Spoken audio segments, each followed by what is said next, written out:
Viral audio and alleged payment of cut money raised many eyebrows. At a time when the Assam government, headed by Dr. Himanta Biswa Sharma, has been trying the best to make the state corruption-free, but such viral audio clips and payment slips raised many eyebrows among the citizens. Unconfirmed sources report said that this audio is of a government officer asking for cut of money from a contractor. And these audio clips and payment slips happen to be from Dimahasa. The conversation was alleged to be of the PWD engineer Maibang, Viraj Kumar Bhattacharya, an aggrieved contractor. Despite repeated attempts, the concerned executive engineer could not be contacted till filing the report. নাই মই মানে আজি খবৰ কৰিলো হয় sir মই তো কৈছিলো যে আপনাৰে তই মই লগ পাবি হয় স্যাৰ এগুলি প্লেনিংটো কৰ ভালকে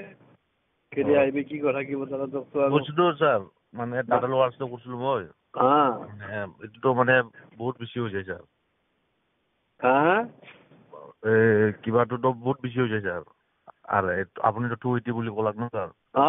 কি বেয়া গলো নেকি নাই স্যার কি বেশি কৈছে হয়ে যায় মানে তই কি ক'লে এতিয়া এক দিব স্যার 1 লাখ একলা হয় স্যার নালাগে দে মোক যে কৈ দিবি যে সেই পইচাটো তই কাৰণে ৰাখি থৈছি হয় স্যাৰ মোৰতো অভাৱ আছে মোৰ অভাৱৰ স্কুলে থাকিম আৰু হয় স্যাৰ তই অলপ তই বা তহঁতৰ ৰঞ্জনে ধনী হওক আৰু এনেকুৱা হয় স্যার মোক একটো নালাগে দেই এইটো স্যার মানে অলপ বেশি হয়েছে তো অলপ মানে মাজত যদি কিবা এটা হৈ যায় মোক একটো নালাগে মই ক'লো আৰু গতিকে আৰু তাৰপিছত মই আৰু কথা নাপাতো আৰু এই বিষয়ে দেই হ'ব নাই স্যাৰ মানে এনে লাষ্ট কিমান মানে বস্তুটো নাই মইতো সেইটো মোৰ যিটো কথা কৈছে সেইটো আৰু কনফাৰ্ম সেইটোক লৈ আৰু মই 3 কোটি 1 লাখ টকা বিল দিয়াৰ পিছত তাৰপিছত যদি তই কওঁ লছে হৈছে তেতিয়া লছটো আৰু লছে হৈ থাক আৰু গতিকে তহঁতৰ মানে কি আৰু লছ কৰি দিব নালাগে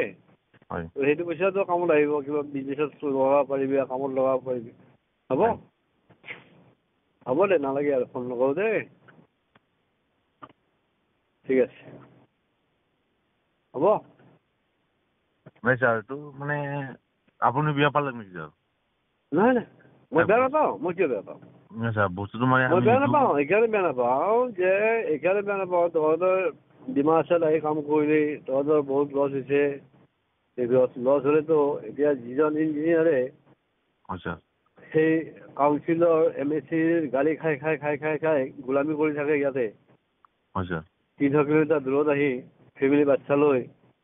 গতিকে সেইখিনি যদি তোক ৰিকুৱেষ্ট কৰিব লাগে পইচাৰ কাৰণে এইটো কথা নাই আৰু গতিকে এইটো কথা নাই বাৰু নাহে সেইটো আগে পিছে মই জানো সেইটো কৰিব বুলি মোৰ ট্ৰেক ৰেকৰ্ড আছে না আগতে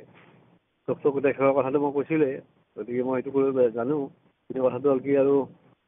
তহঁতৰ অসুবিধা হ'ব গতিকে নালাগে নে কথা বেয়া পোৱা নাই মইতো তোক ক'লোঁ যে সেইখিনি পইচা মোক নালাগে সেইখিনি পইচা মোক নালাগে একেই নালাগে যে সিমান অভাৱ আছে মোৰ কিন্তু সিমান অভাৱ নাই 1.5 লাখ টকা দৰমহা পাওঁ ন হয় স্যাৰ মই দৰমহা 1.5 লাখ টকা পাওঁ মই হয় স্যাৰ মানে কাটা কাটি গৈ 1,30,000 সোমাই হয় মোৰ GPF যায় কিবা যায় গতিকে কথাটো হ'ল কেনে 1,30,000 পাই কিন্তু দৰমহা মই 1.5 লাখ টকা গতিকে কথাটো এনেকুৱা গতিকে মোক নালাগে গতিকে হেৰি কৰা যাব এই দৰমহাৰে কামত আহিব আৰু 1 লাখ টকা এইটো মানে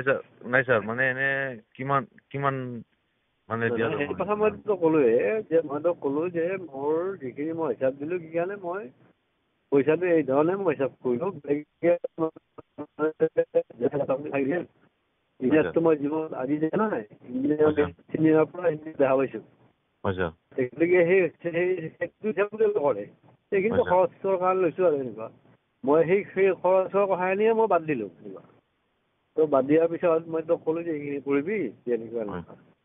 তাৰপিছত যদি তই সেই 1 লাখ টকা কথাটো ভাবি আছা মানে তই কিবা যদি ক'লি হয় যে ঠিক আছে ছাৰ অলপ মানে নেগচিয়েট কৰি কিবা এটা কৰিম তাৰপিছত 2,80,000 কথাটো যেতিয়া হ'ল সেই 2,80,000 কথাটো যেতিয়া হয় তেতিয়াহ'লে যে মানে ছাৰ অলপ কনচিডাৰ কৰি দিয়ক এনেকুৱা তেতিয়া তই যদি কৈছা 1 লাখ টকা তেতিয়াহ'লে সেই 1 লাখ টকাটো মোৰ নালাগে নাই স্যাৰ মানে এইটো মানে ইউ কোৱা নাই স্যাৰ মানে যদি মানে 2,80 তোমাৰ অলপ বেছি হৈছে স্যাৰ তাৰপিছত মানে কনচিডাৰ কৰি হয়তো মানে আপুনি মানে তলত আহিব পাৰে এইটো কাৰণে মানে কৈছিলোঁ আৰু মানে এতিয়া মানে কনচিডাৰ কৰি মানে আপুনি মানে কিমানত কি কৰিব পাৰে মানে এইটো আৰু মানে একবাৰ ফাইনেল শুনি লৈ ল'ম ছাৰ পিছত কালি ফোন কৰিম মোক হ'ব মোৰতো অভিজ্ঞতা মই হ'ব দিয়ক ছাৰ ঠিক আছে